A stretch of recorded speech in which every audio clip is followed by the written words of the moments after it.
प्रयागराज महाकुंभ में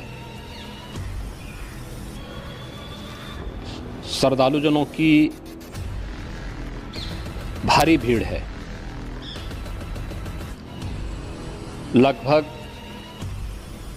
8 से 10 करोड़ श्रद्धालु इस समय प्रयागराज के अंदर मौजूद है। कल भी 5.5 करोड़ श्रद्धालुजनों ने महाकुंभ का स्नान किया था। ये जो भारी दबाव श्रद्धालुजनों के कारण और श्रद्धालुओं के संगम नोच पर जाने के कारण वहाँ पर एक बना हुआ है, लेकिन पूरा प्रशासन मौके पे वहाँ मौजूद है। रात्रि को 1 से 2 बजे के बीच में अखाड़ा मार्ग पर, जहाँ पे अखाड़ों के अमृत स्नान के दृश्य से बैरिकेड्स भी किए गए थे, तो बैरिकेड्स को फांद करके आने में कुछ श्रद्धालु गंभीर रूप से घायल हुए हैं। उन्हें तत्काल हॉस्पिटल में पहुंचा करके उपचार आदि की व्यवस्था उनके लिए की गई है। उनमें से कुछ श्रद्धालु गंभीर रूप से घायल हैं। लगातार प्रशासन स्थानीय स्तर पर श्रद्धालुओं की सकुशल स्नान कराने के से रात्रि को कल सायंकाल 6:30-7 बजे से ही मौनी अमावस्या का मुहूर्त प्रारंभ होने के बाद से ही लगातार लगा हुआ है। प्रयागराज में महाकुंभ में श्रद्धालुजनों के सकुशल स्नान करने, अमृत स्नान के लिए देश भर से आए हुए श्रद्धालुजनों की व्यवस्था के लिए, उनके कुशल क्षेम के लिए आदरणीय प्रधानमंत्री जी का प्रातःकाल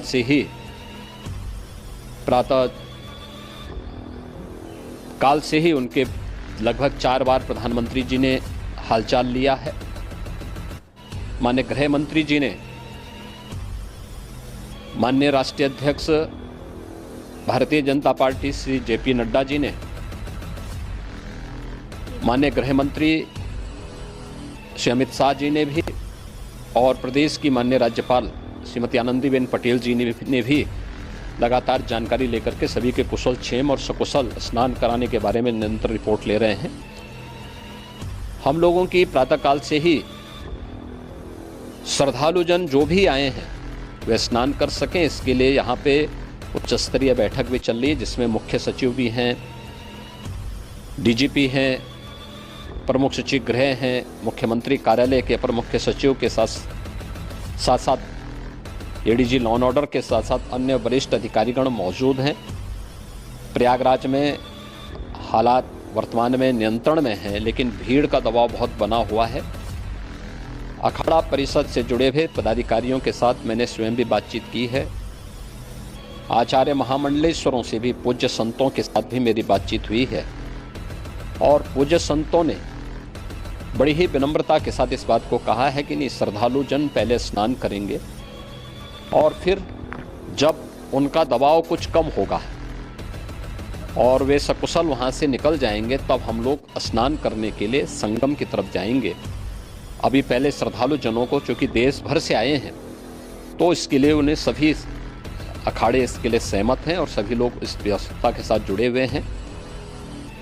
लगातार इस दिशा में हम लोगों का प्रयास है कि जो अब तक प्रातःकाल से ही आपने देखा होगा, कल मैंने बताया कि कल लगभग 5.5 करोड़ श्रद्धालु कल महाकुंभ का स्नान किए हैं, और आज प्रातःकाल तक लगभग 8:30 बजे तक 3 करोड़ से अधिक श्रद्धालु स्नान कर चुके हैं, और ये लगातार जारी है। लेकिन संगम नोच पर, अखाड़ा मार्ग पर,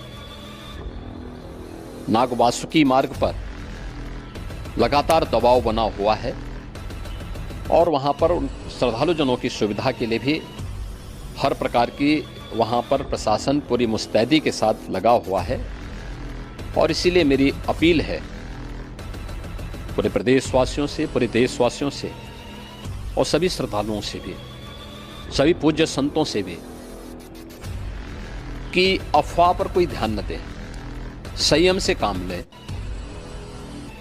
ये सब आयोजन सभी लोगों का है। प्रशासन उनकी सेवा के लिए पूरी तत्परता के साथ लगा हुआ है। केंद्र और राज्य सरकार पूरी मजबूती के साथ वहां पर हर प्रकार का सहयोग करने के लिए तत्पर है। लेकिन कोई किसी अफवाह पे ध्यान न दे। कोई भी व्यक्ति नकारात्मक अफवाह फैलाने का प्रयास करेगा, उस प्रकार से नुकसान हो सकता है। और जहां पर हैं आप, लगभग 15 से 20 किलोमीटर के दायरे में अस्थायी घाट बनाए गए हैं, उसमें कहीं भी वे स्नान कर सकते हैं।